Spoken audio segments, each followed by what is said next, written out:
Why do 95% of parents abandon self-care by February?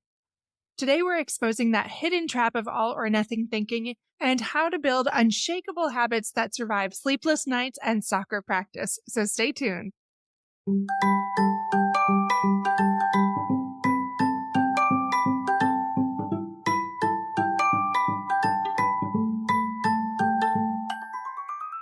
Hey parents, welcome to Fulfillment Therapy. Do you want to raise your kids better and have a stronger marriage? Are you up late at night researching marriage and parenting tools and self-care tips? Do you start each day hoping for deeper connections and less chaos, but it ends with family arguments and going 12 different directions again? My name's Kendra, wife, mom, therapist, and growth enthusiast. It wasn't until I discovered how to fulfill my unmet needs that I was finally able to show up as my best self as a spouse and parent. I realized that by meeting my needs, I could more fully meet the needs of my family with more energy and less resentment. In this podcast, I teach parents skills like boundary setting, prioritizing personal needs, communication, and claiming ownership. Just like my clients, you'll be shocked by the improvement in your marriage, parenting, and personal life when you focus on fulfilling your important unmet needs. Ready to prioritize yourself so you can quit mentally throat punching people? Then grab those earbuds and head outside, and let's walk and talk.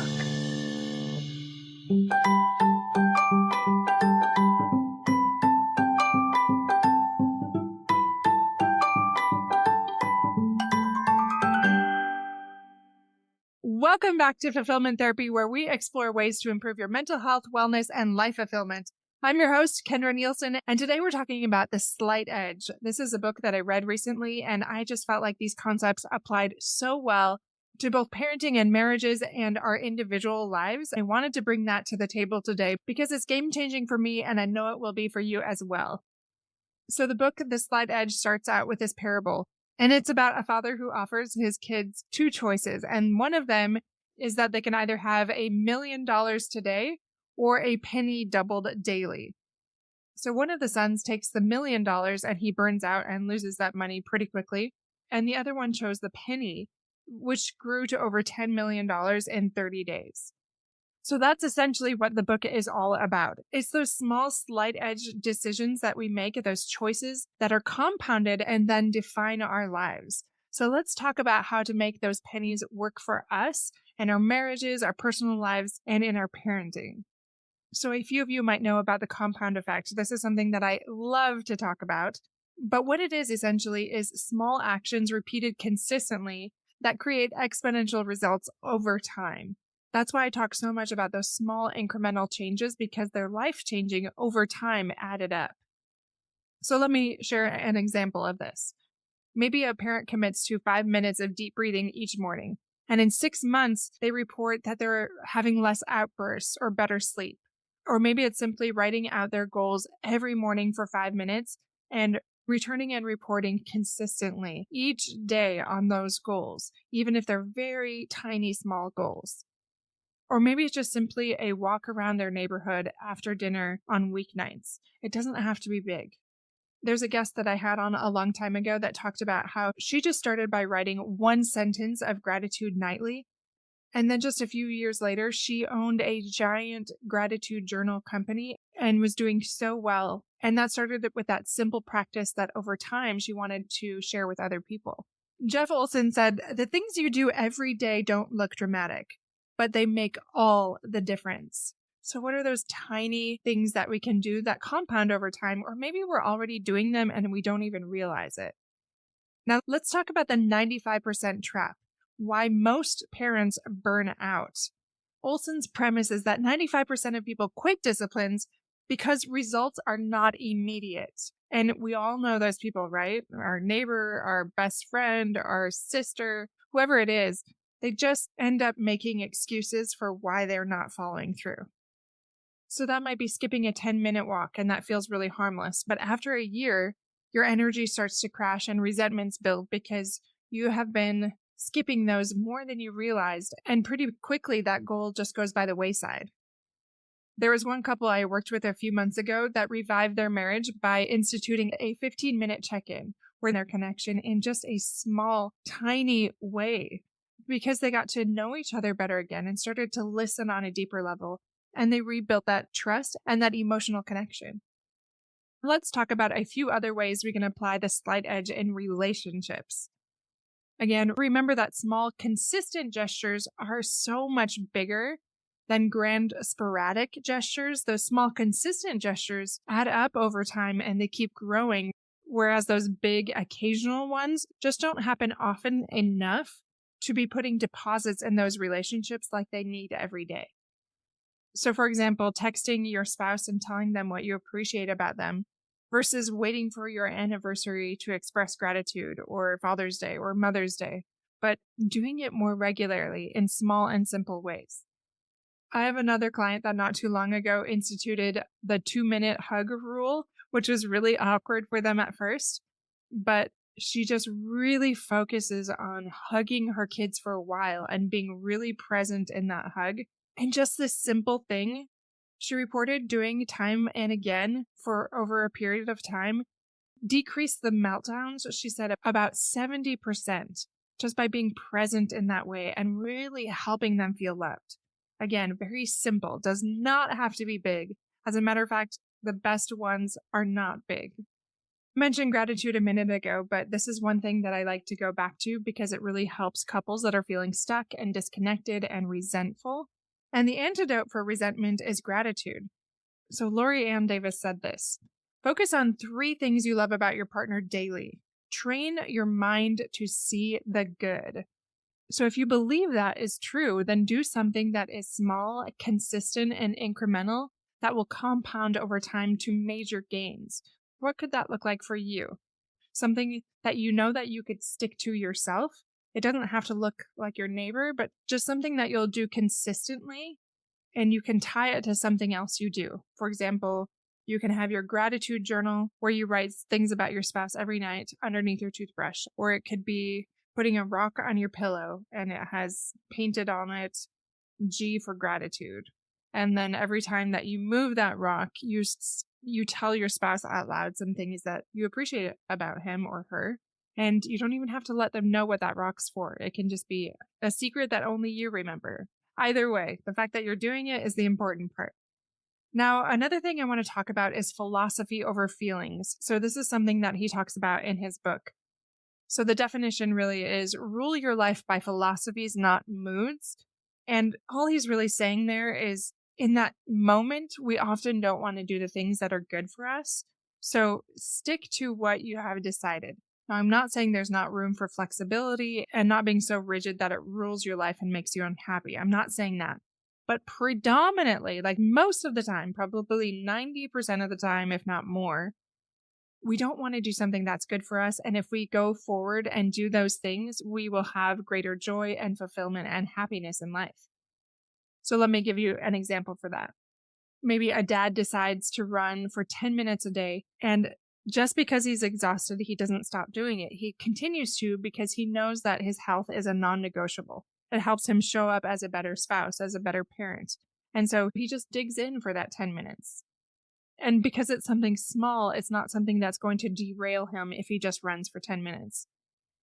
Another thing one of my clients is doing that I just love this idea is he is reading 1 paragraph a night in a therapy book. So right now he's reading parenting books, but he also read marriage books. And he does at least a paragraph, but if he's really engaged in it, sometimes he'll read more. But he knows that as long as it's just a paragraph, that's fine. He can set aside the rest. And it's just so simple, right? It doesn't have to be 10 minutes. It doesn't have to be a chapter. It can just be a paragraph. So another thing in the book that they talk about is the Kaizen approach to parenting. All these things are very connected. So this is continuous improvement via those tiny incremental steps, just like we've been talking. So for example, meal prepping 1 healthy snack daily can lead a mom to totally change her family's habits within 1 year. I know we've done certain things like that where it just felt kind of small, but we recognize that one thing changed so many things in our lives. Like just getting your workout clothes ready the night before. That one thing is going to make you 70% more likely to get out of the house and go, or putting your alarm clock away from you when you go to the gym. There's all these tiny, small little things that if we just do that one thing, how that will lead to so much more improvement in our lives. I have another example of a client of mine that's a teacher, and she started doing 2-minute micro meditations during her lunch break and just let that be enough and really try to be present and make those 2 minutes count. And we talked about the gains from doing that added up over time. And she's loving it because it doesn't feel overwhelming. It doesn't feel like she can't do it on her worst day. But now she loves it and she's able to recognize what's going on in her body more and be more aware and be more grounded because she's practicing that regularly and changing her neural pathways. All right, let's break that down into 3 big takeaways that you can take away and start implementing. 1% better daily. So replace that all or nothing thinking with those tiny non-negotiable habits, like deep breaths before reacting, like a walk around the block when you feel activated, like ending the day with gratitude for your spouse. The second thing is celebrate that completion. This is a big thing I talk about, and I love implementing those celebrations. For example, celebrating that load of laundry that you finished that you really didn't want to do because it's a slight edge victory. Those tiny things that you do throughout the day that add up, that create more peace and calm in your home, whether it's with parenting, chores, or health, or gratitude, or deeper connection, whatever those things are, celebrating those things. And the last thing is anchor it to philosophy. So don't be ruled by feelings. Remember, don't be over controlled by your feelings, and recognize that if it's just a small thing, that we can remember our philosophy and we don't have to be overruled by those feelings. So maybe write down your why and put it on a sticky note where you can see it. For example, I do this because it will remind you of why this matters and why it's important not to just skip these things when you're not feeling in the mood for it. Let's go back to that story of the penny. So that penny that compounded that growth over 30 days, he didn't even see the growth and the gains until day 28. Like it wasn't really apparent until it really started to compound.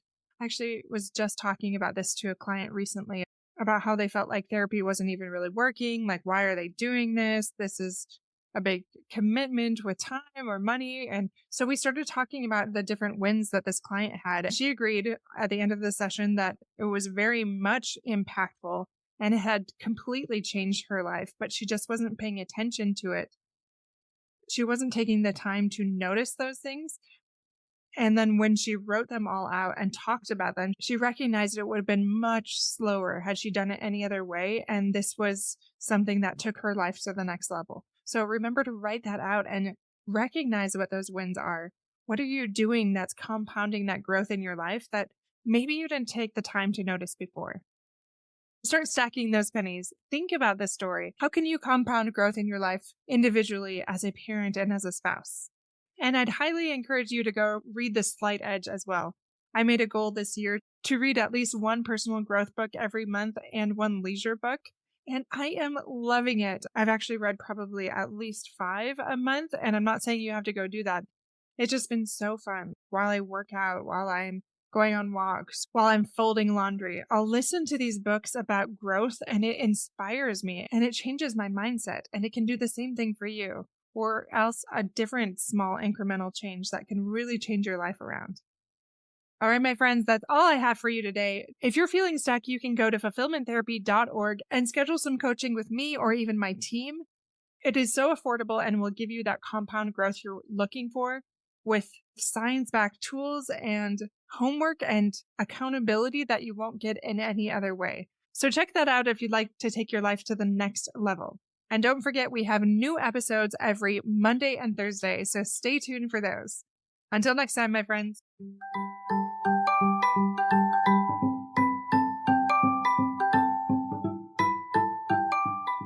Hey friends, I hope you enjoyed today's episode. If you did, chances are someone else would too. Would you take 30 seconds to share this with a friend who's looking for greater family fulfillment? And while you're sharing, tell me what you think about the show by leaving a review on Apple Podcasts. It refuels me when I hear this podcast is helping you, no matter what your house or your hair looks like. I'll meet you back here every Monday and Thursday morning for more episodes. Until then.